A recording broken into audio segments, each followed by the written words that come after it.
Kyle Neddenriep from the Indy Star joining us now, and busy time for Kyle as the Indiana boys basketball tournament is deep into uh, the semi-state now with double games everywhere. And Kyle, I was just lamenting the fact that I plan to go to Newcastle this weekend, but the first game is at 10 a.m. and the championship game is not until 8 p.m. I'm like, holy crap, that's a long day, man. It's a long day. So you go from where it used to be the regional was that way to now the semi-state's that way. So it kind of takes your brain some reconfiguring, at least mine anyway, to get that straight. But I always kind of like I don't know why I think of it this way, but we used to have that semi-state where it was, you could have a 1 o'clock, 4 o'clock game, and I would get done, and you have the time change, and I was able to walk out of that gym for semi-state, and it was still light out. And that always felt like a good feeling, like the weather's kind of nice, and and then last year they had the change, and it was a snowstorm at Newcastle, and I was leaving at midnight, so it was like it didn't feel quite the same as a normal semi-state. So maybe that's why my experience last year wasn't that outstanding, but yeah, this year it looks like a really good group at Newcastle. So I'm looking forward to that four team. I mean, I think it's one of those where it could kind of go any of the four directions, really. Lawrence North probably a slight favorite, but not like Ben Davis was last year. Certainly, I mean, they were definitely the pick. It would have been a surprise to see them lose. I don't know that that's really the case this year. But I would probably make Lawrence North a slight favorite. Now, after, for people that don't realize that after the regional wins, they redrew everything. So you didn't know where you were going.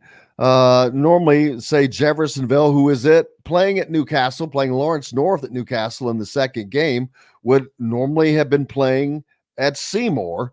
But there are no 4A games there. Is that why that they didn't have a chance at playing there?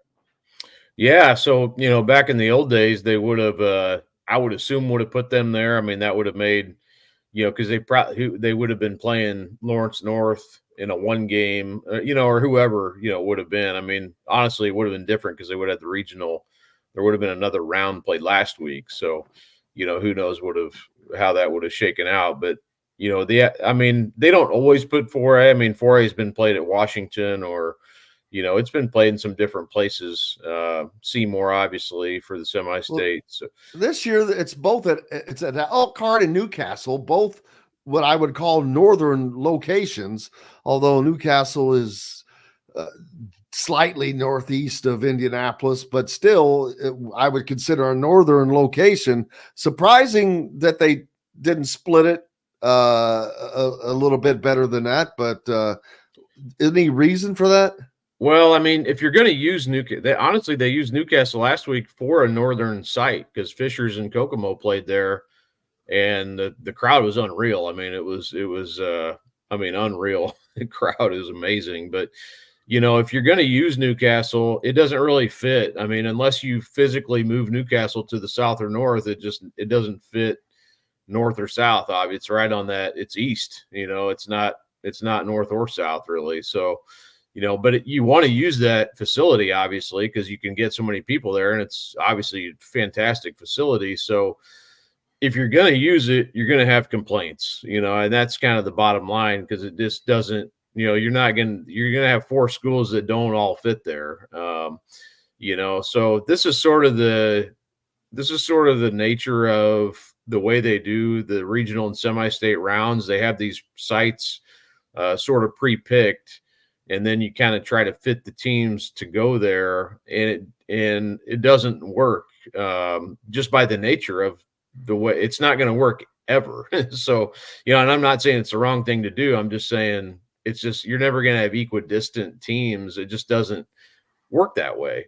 So Fishers is going all the way to Elkhart, and that's a long way, obviously, compared to Mishawaka and the other teams that are playing up there, but I haven't heard Fishers complaining. I mean, this kind of part of you kind of know going in, that's potentially what it's going to be. I mean, it's not going to be fair to everybody, So I don't know. I mean, there's always complaints about travel, and it's like, I don't know what you thought going into it it's going to be, unless you totally rechange how you structure where these games are hosted. Why are you surprised really that you're going farther away than, so it's just the way it's going to be, unless you do it completely different and have it all at one. You're going to have the whole tournament in Indianapolis or something. I don't know, but yeah, I mean, it's just, if you're going to do it this way and try to use these facilities, it just doesn't fit geography wise for everybody. And although 3 out of the 4 teams, though, are not really that far, they're all Indianapolis teams minus Jeffersonville, who will have a drive. But you've got Center Grove, who just south of Indy, and Ben Davis, who is an Indy team, Lawrence North, just on the west side of Indy, and then Jeffersonville, which will have the longest drive, like I said. So it's not really for 3 out of the 4. It would be the same, pretty much going to Seymour or Newcastle or whatever. But it's going to be exciting no matter what. Like you said, what a place to have this, to me, has to be the best lineup of games. I know Fishers and Crown Point is probably going to be a great one. Fort Wayne against Mishawaka as well. The 4A, just, man, all of them. Those are some good games. Yeah, and when I did look at that, I honestly thought they'd play at Southport, just because you have the 3 Indianapolis area teams. So I'm assuming the reason is the size of the facility, and maybe where the other schools landed too in the other classes. So that could be part of it. I'm not sure you're going to get Lawrence North and Ben Davis. I think would have had better crowds if you played at Southport than Newcastle. Just knowing their fan bases, they probably would have preferred to play at Southport, I'm sure, but because those are familiar, But so I'm curious how the crowd looks, and I think with a week in between, you're going to get some build up and fan buses and things like that. So I think that'll help too. But I was a little bit surprised, because you mentioned that. I mean, I did think it would be at Southport, but or possibly Seymour as the second. But I think the size of the facility at Newcastle probably played the biggest factor. But yeah, I think Fishers, going north after they beat Noblesville and Kokomo now. To me, the team up there that could give them trouble is Fort Wayne, who, we've kind of had our eye on them since last year. They returned a lot from last year's team that made the semi-state. And, they came down here a couple times and played played in some good games down this direction. So they knew they would have a good team. Javon Lewis is their best player, but they have a good team overall, Dillard and Barnes and that group. So I think that's a team. They play a fast style, kind of like Fishers does. So that could play in their favor. But the only Keenan Garner did roll his ankle late in the Kokomo game with about 4 minutes left and didn't come back. So I'm assuming he's going to give it a go at least, but I would be curious how that plays itself out on Saturday, if he's able to go, especially with 2 games you have to play. But they could probably, with their depth, get away with maybe not having him at 100% or not having him at all potentially. But that obviously puts them in a little bit of a bind. He's their top scorer and rebounder. So that could be something to watch on Saturday. But I still think they're a prohibitive favorite in that part of the tournament, in that semi-state. You talking about Fishers or Fort Wayne? Yeah, Fishers definitely. Just based on what they've done and who they have, but yeah, I think that Fort Wayne game could be interesting if those teams do end up meeting. And Crown Point, plays a really unique style. Lots of cutting movement. Kind of a fun offensive style. Clint Swan's been there for a long time. Obviously knows what he's doing, a good coach. And then Mishawaka's kind of been the upset team up there in the north. So they've had a little bit of an easier path, but did beat South Bend Riley. And then, we're able to advance in the regional as well. So at this point in the year, you don't discount anybody if you're still playing. It's going to be exciting. I look forward to it. I look forward to watching those games. I mean, man, there's 4 good teams, and don't people should not forget that the championship games of these semi-states are in essence the Final Four. It's the first leg of the Final Four because there only one game after that. Yeah, so it's and that's part of the.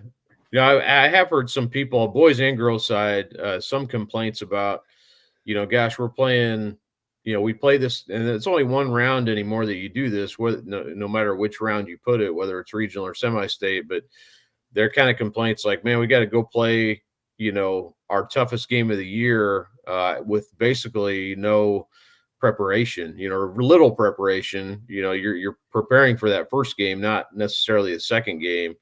So I get that. I mean, that is an interesting argument, I think, but it's so it's almost like you're playing a holiday tournament or something and anymore. I mean, I know this used to be the way it was done pretty much in every round, but it's sort of a different world now where you only do this one time in the tournament, and that's your biggest game is to get to the state finals, and you're resting briefly and then prepare, you kind of cramming for the test as it is, and then playing a really good team. So I get that argument, but like I said, it's not the end of the world, I guess, but it just depends on how you want to do it. I think it'd be cool if you could do a Friday, Saturday weekend, but I don't know. I mean, people are always wanting to tinker with the tournament. Maybe this is just the best way to do it. Yeah, and am I correct in thinking that there's a 2-week gap between the championship, or is that something else I'm thinking Yeah, of? this year because of the NCAA tournament, it's kind of like that was in 21 when they had the COVID tournament here, when they had everything here and they had a 2-week break. So it's kind of like that. It's kind of like the Super Bowl. You play these games and then you wait a week, and then so that'll be weird as well. It'll be kind of out of sight, out of mind for a week, and then come back and play the state finals. I think it's March 31st, actually. So it'd be a late one this year.